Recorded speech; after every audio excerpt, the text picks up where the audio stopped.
This is the second week in our October series entitled Lost in Translation. And for those who weren't here last week, let me explain.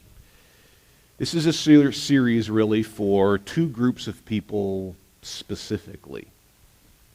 This is a series for those who may not really understand what Christianity is all about.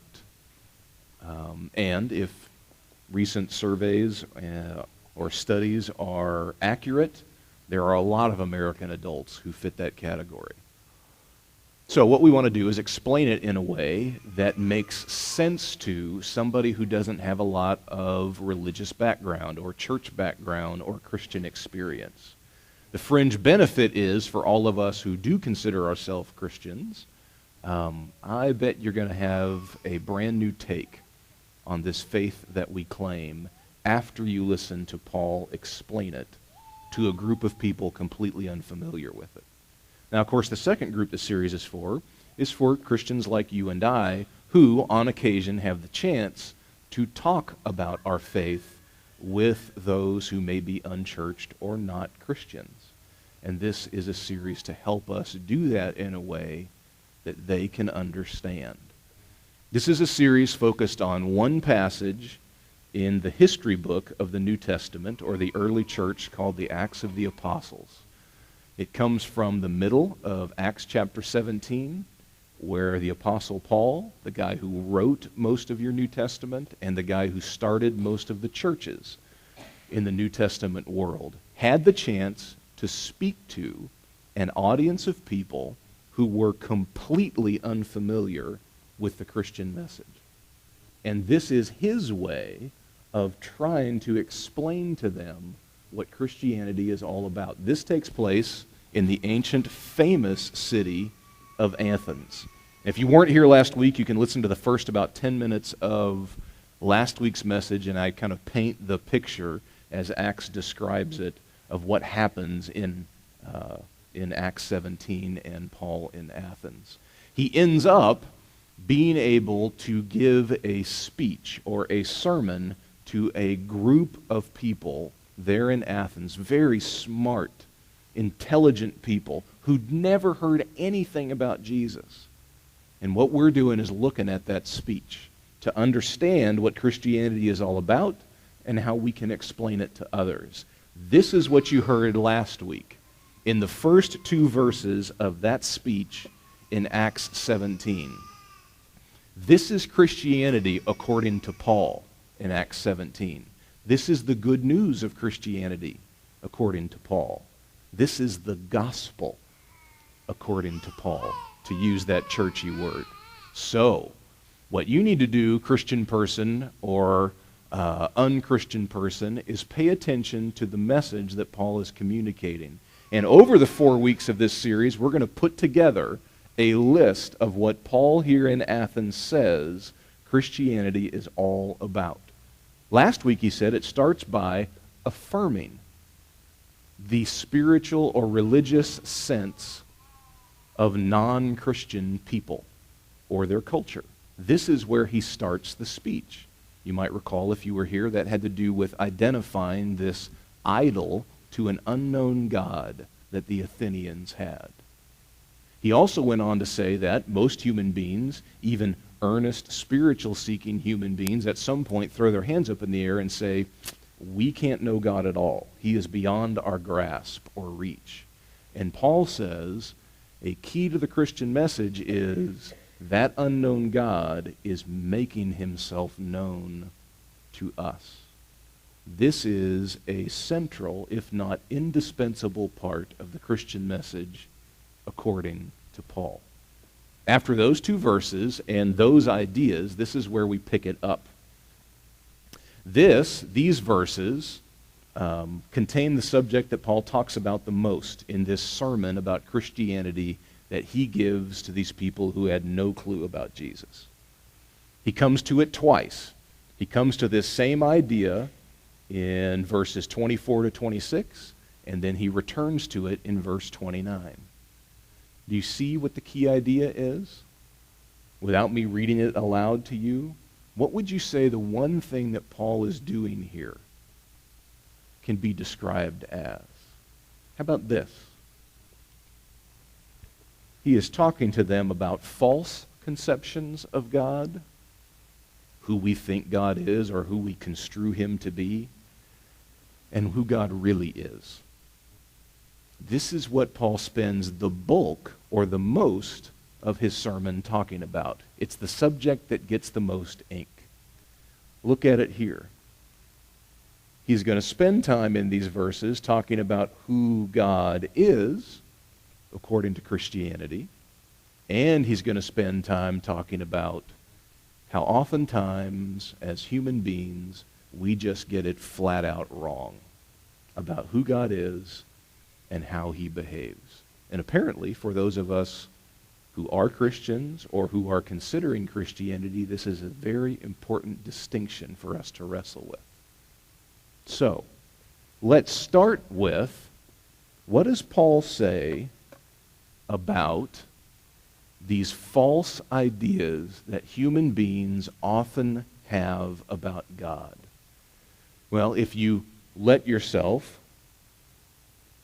pan over those verses for a moment, specifically those underlined portions, what you would find is he says that human beings oftentimes in his day defined God in these three false ways. God does not reside in temples. God is not served by human hands. And God cannot be defined or really even very well expressed by mere mortals.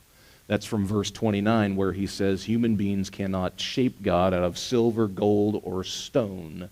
And in fact, our imagination and skill, he says, cannot express who God is.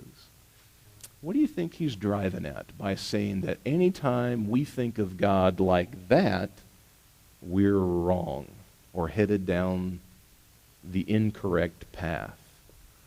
God does not reside in temples. That means God is not localized to any one place better than he is any other. That means he's not better found someplace than he is another. And it means that God is not ours any more than he is anybody else's. Let me explain what Paul was dealing with in his day, and then we'll pull it forward to ours. In Paul's day, most of the pagan world, the non-Jewish world, all of the towns and cities and metroplexes would be built around temples, maybe one, maybe a few. And the temple was the center of the town, oftentimes raised on a hill. And that temple was the place that the people of that town went to worship God, commune with God, beseech God, plead with God, serve God, whatever. They would traipse their way up the hill to their particular temple. They would offer the sacrifice of a goat or a lamb or a pigeon or a cow to their God. That's how it worked in the ancient world. You would go to temple. And, moreover, your temple with your God in your town was different than the temple in the other town next to you who had a different God. So in the ancient world, even in the days of the Old Testament, going back several thousand years, when countries went into warfare, when they fought one another, it was thought to be a conflict between the differing gods. Our God is going to defeat your God. Your God cannot defeat our God. This is how they thought of it. God is not in temples, Paul says. That means for these people listening to him, he was shaking, if not shattering, some of the conceptions that they would have had about who God is. You do not find God by going up the hill to your temple. He is not localized there. You cannot think that your God is somehow superior to or even different from the God of your next-door neighbors in the town over, or the enemy city-state 100 miles away. This is not who the true God is. Anytime you think of God in these ways, Paul would say, that's false. That's not how God works. Now, you could think of, okay, last time I went to temple was never. So this has nothing to do with me. 2,000 years later, we are so much more advanced. Really? We are often guilty of having what you might call the myth of sacred space.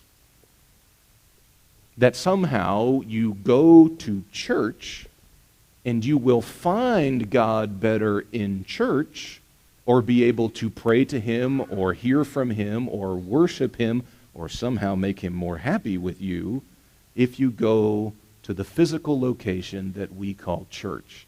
How is that not very different from trudging up the mountain to temple? You are not here because this is a more special space. Goodness gracious, it's a gym. No. God does not hear you better here.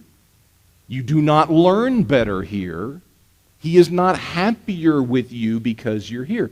You're here to be among God's people. Sure, you're here to be encouraged. You're here to worship together. All that is well and good. But never buy into the myth of sacred space. Did you grow up in a movement where, a church where, if you were a little kid, you could not run in the worship center or the sanctuary? Right? I did. And look, man, those pews look like racing lanes. How could a kid not think that it's not okay, right? And what did all the well-meaning parents tell their kids? Hey, man, you want to go run out in the parking lot. Oh, yeah, because that's safe. Right. Favorite, by the way, sacred space story has to do with my son, of course. So I'm out visiting my parents. We go to a Christmas Eve service. They still have pews in their church, right? Southern Baptist Church with pews. We're sitting somewhere toward the front, and we're singing Christmas carols and all that stuff, and my then about 3 or 4-year-old son disappears. And I'm like, okay, he must have gone to the bathroom or whatever, right? I didn't have my wise parent merit badge yet. I figured he just went to the bathroom on his own accord. Oh, no. So he disappears for 10 minutes. And I'm like, where did he go? I don't get it. And 10 minutes later, I hear this voice. Hey, Dad, look, it's me. And he's down there between my legs. He had crawled on his stomach all the way to the back, and he crawled on his stomach all the way back to our pew, saying hi to everybody along the way. Who made sure to point that out to me afterward. The myth of sacred space.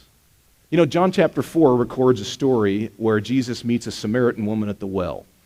And one of the questions that she asks him is, so where exactly is God truly worshipped? She was a Samaritan, so she would have thought it was somewhere in Samaria. The Jews would have thought it would have been Jerusalem. And Jesus says that's not how it works now.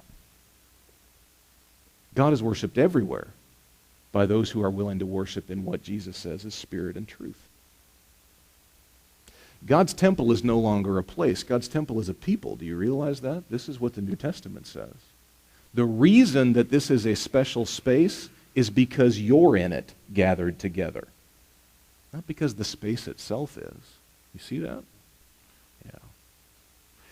There's probably another way that this shows up, more than we might want to admit, which is we can be guilty on occasion of thinking that God is ours more than He is somebody else's. You're an American. Americans have the notoriety in the world of believing in their own exceptionalism more than any other country. Do you know that?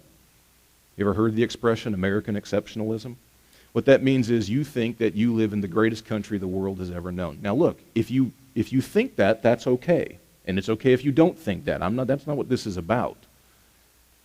I am saying to you that because we live in a country where many people think that kind of thing, it is very dangerous to then go the next step, which is to think that our way of looking at Christianity as American Christians is, of course, the right way. And nobody in the history of 2 millennia of church history, nobody has ever done it better, more pure, more noble than us. Yeah, no. No. That is, in fact, that is dangerous thinking. Here's another way it shows up in America. You tend to think that your particular group of Christians have it more right than another. So you Reformed person look at all those non-Reformed people and think, boy, you need to get it right. Move to West Michigan. Come move to Mecca, and all of a sudden you'll be okay. No, that's not how it works. And I'm picking on Reformed because that's here, right?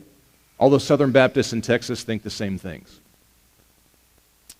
Lutherans think the same things. Methodists think the same things. Roman Catholics think the same things. Protestants don't think it about Roman Catholics, and on and on and on the list goes. I'm saying to you, it is the same error 2,000 years later. That we think God is more ours than he is somebody else's. And Paul would say that is a false conception of God. God has never been like that, ever. He is not confined to temples, to one place or people more than another. And to think that of him is to lessen him. You see that? It's dangerous. Can you feel, by the way, the change dropping off your idea of who God is? Can you feel him breaking free from the box that oftentimes all human beings put him in? That's what's going to happen as you think through the way that Paul describes who God is not in this part of his little sermon given in Athens so long ago. Next phrase.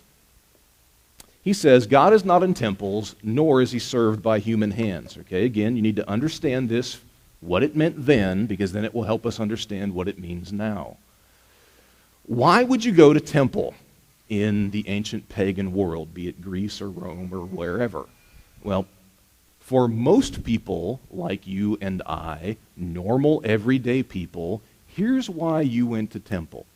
You took your money, you took your grain, you took your livestock up the hill to temple for one of two reasons. A, I don't want God to be mad at me, so I'm going to do what the priests tell me to do, like make these sacrifices to him or give them money. Or B, I want something from God, therefore I am going to go try to manipulate him into giving me what I want. So I would think that, okay, my wife has been on my back a lot the last 2 weeks, so this has nothing to do with my own life, by the way. Okay? My wife's been on my back the last 2 weeks. I live in ancient Greece, so what I'm going to do is I'm going to take a swan up the hill to the temple to sacrifice it so that God will somehow intervene and help my wife be nicer to me. Flash forward a month. Oh man, my business is going under. My merchant ship sank in the middle of the Adriatic. Oh man, this is huge, man. I'm going to go bankrupt in the next 3 weeks. Okay, so that rate's more than a swan, so I'm going to take a cow, a horse up the hill, and I'm going to sacrifice that, because the more I sacrifice, the more God will listen to me.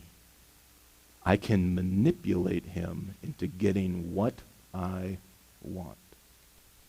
This is what Paul means when he says to those people, the true God, the right way of looking at God, is that he's not served by human hands.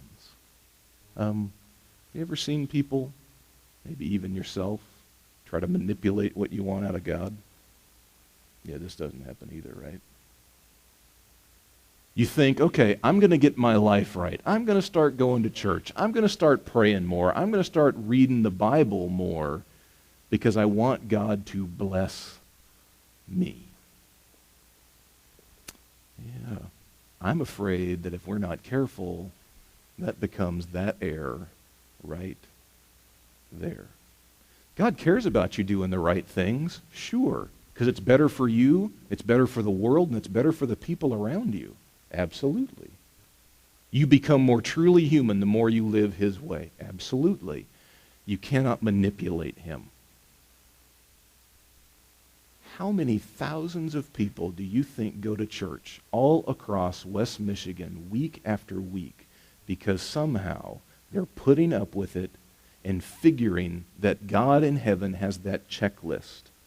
And if they just get the perfect attendance badge when they die, God will bless them throughout their life and in heaven forever. It doesn't work like that. The God you believe in, the God Paul was presenting that day, is beyond the reach of your manipulation. You can't do it. Doesn't matter how big your check is. Nope. Doesn't matter if you decide to do a little more at church. Nope. God is beyond the reach of your manipulation. God cares for us all equally. He cares for those of us who are in open rebellion against him just as much as he does the ones who obey him. The difference is those of us who are in open rebellion suffer the cost of it. And those of us who obey gain the blessing. But God cannot be manipulated by you. You should not think so little of your God. That's not how it works. See, it's just as true today as it was back then.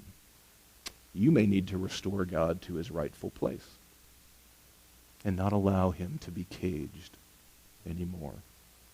Here's the last one.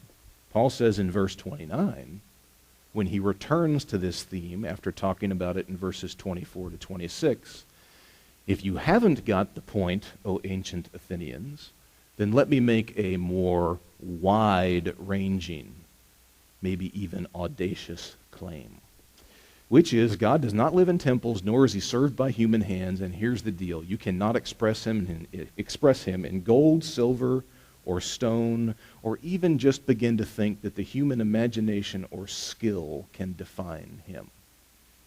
He's just beyond us. You understand God truly when it takes that shape. You understand falsely when it looks like this air up on the screen. Here's the thing about human beings, both then and now. We have the troubling trait of making God look like us.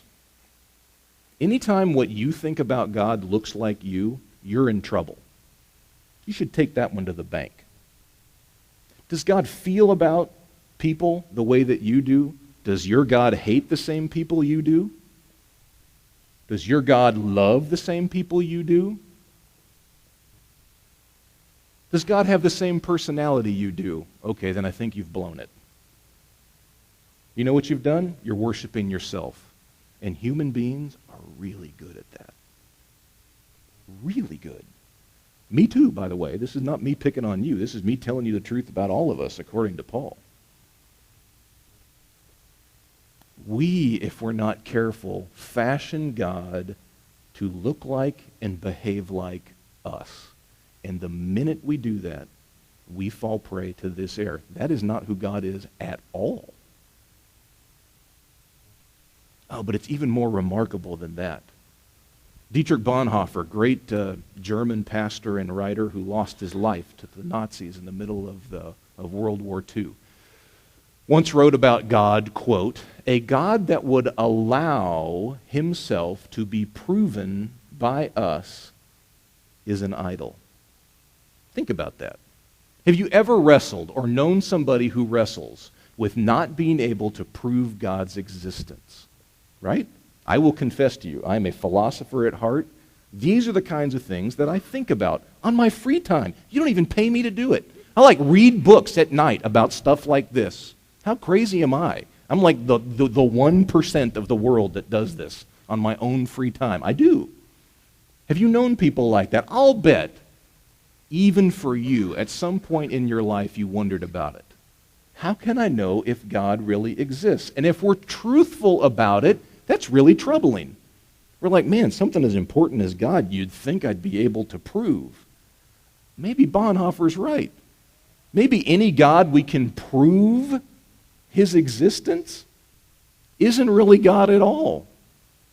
Because we then become the ones as little old human beings who've been able to write out a cogent bullet point definition of who he is. Paul does something remarkable here in verse 29 that's worth seeing. It's the opening phrase to this verse.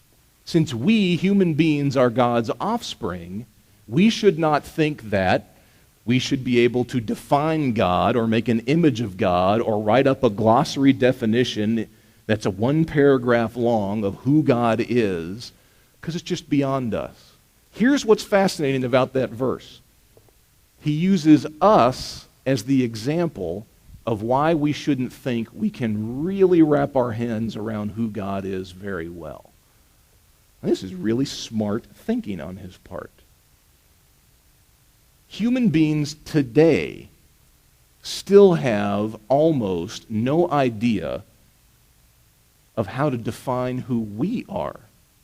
We, as human beings, are mysterious, extraordinary beings. And despite the fact that 21st century Western science thinks it can define everything really well, we elude their grasp. 2,000 years removed from Paul and that statement. Where does your spirit start, or your soul start, and your body stop? Nobody knows. What's the relationship between your consciousness or awareness and your brain? Nobody knows. Why is it that your physical behavior can affect your non-physical moods and outlook, and vice versa? Nobody knows. You, my friend, you, my brother and sister, defy description as a human being. And let me go ahead and say, since that's been true for all of human history up to now, it is going to be true for the rest of human history that I will never live to see. Human beings will always elude our own ability to define. If that's true, how much more do you think that's true about the God who made us? This is Paul's point in Acts 17:29. If human beings cannot talk cogently and completely about themselves, how on earth do you think you can do it about God? This, by the way, tells you why it is so important in the Christian faith that our answer to this dilemma is that we did not have to go find God. He came and found us. We did not have to figure God out. He came and told us about himself. We believe that he came in human form to walk and talk and teach and live among us so that we don't have to trust our own reason or devices to figure him out. Instead, we just look to Jesus to see what he's like. You see it? What is God not like? He doesn't live in temples. He is not served by human hands. And he is really beyond human ability to express or comprehend.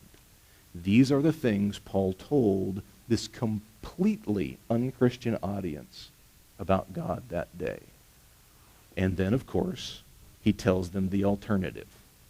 If this is what God isn't, then this is what God is. This is what God is. Now, I want you to look at those underlined verses from this contrast that Paul is making. And I want you to play good biblical interpreter here, and I want you to identify the one feature of these verses that is repeated the most. Now, it looks like they're talking about all different kinds of things, God being the creator, God being the giver of life, etc. Okay, but there is something that's in common in all of those verses. Do you see it? Know what it is? It's the word all, or every. And it's intentional by Paul. God is the creator of all people, he says. God is the Lord of all heaven and earth. God is the giver of life, physical life, and spiritual life to everyone. God is the one who gave birth to all human beings through our earliest ancestor. The key here is the word all, or every. But see, you can appreciate that now based on what we've talked about already. Here's how the great Russian novelist, a Christian man, Leo Tolstoy, said it. God is the same everywhere. God is the same everywhere. That's what Paul's saying here. And you have to think about how extraordinary a claim that is, and how it frees God from the cages that we often, even subconsciously or inadvertently, put him in. God is the same everywhere. That means the God you love, that means the God who loves you, the God you're passionate about and you care about deeply. Yeah, okay, that God feels exactly as intensely about the person sitting next to you today as he does you. There is no difference between how much he cares for you and how much he cares for the person next to you or in front of you or behind you, because God is everywhere, and he is equally the creator and the life giver of all. You are not uniquely special to him. We are all special to him. The playing field is completely leveled by Paul here. God is the same everywhere. Yet that person you don't like in your small group, God loves them intensely. God appreciates them. God thinks they're great as much as he does you. He may not like some of what they say or do, but guess what? He doesn't like some of what you say or do either. The playing field is now level.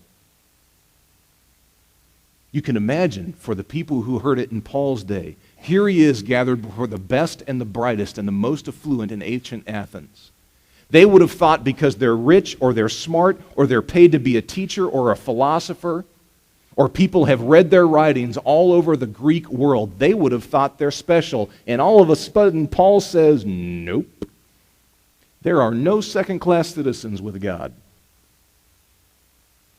Doesn't matter how big or how thin your wallet is. Doesn't matter how high or low your IQ is. Doesn't matter how well known or unseen you are. God is the same everywhere. By the way, this is not just about you and other people. This is about us and other groups. The God that Edwin and the Barna's Project Uganda is worshiping today is the same as the God that's here. You get that, right? Our brothers and sisters in China who are persecuted for their faith, God is the same to them. He is the same for them. The God of the Middle Ages in England and Germany was the same as the God today. The God that existed in the world before human beings were ever here is the same as he is today. 1,000 years from now, when your name and my name is long lost and forgotten, God will be the same there. The playing field is level. Can you feel God being unchained and released? Can you feel how solid and secure this makes you feel? God is the same everywhere. Open your eyes. Appreciate the people around you because God does. See them for who they are because God does. Stop thinking you're better than the people around you, and if they just lived their life your way, their life would be better. No. Stop being everybody's teacher and start being a learner from all. God is the same everywhere. You know why it is that we as a church pray things from church history? You know why it is that we almost always will focus on things from other parts of the globe, like New Zealand, Africa? Because God is the same everywhere. And your eyes and heart need to be open to that fact. That there is so much to be gained from the people who are not like you, may not even speak your language, who live in a different part of town, but for whom God is the same. You see it? This is the true God of Christianity, Paul says. This is who God really is. He is for all, He is for everyone. He is everywhere. I showed you at the last week at the end of the message this graphic. And I mentioned last week that really if you listen to what Paul's saying throughout this speech that we're now halfway through, you will hear one very basic, fundamental, foundational idea. And it's that one.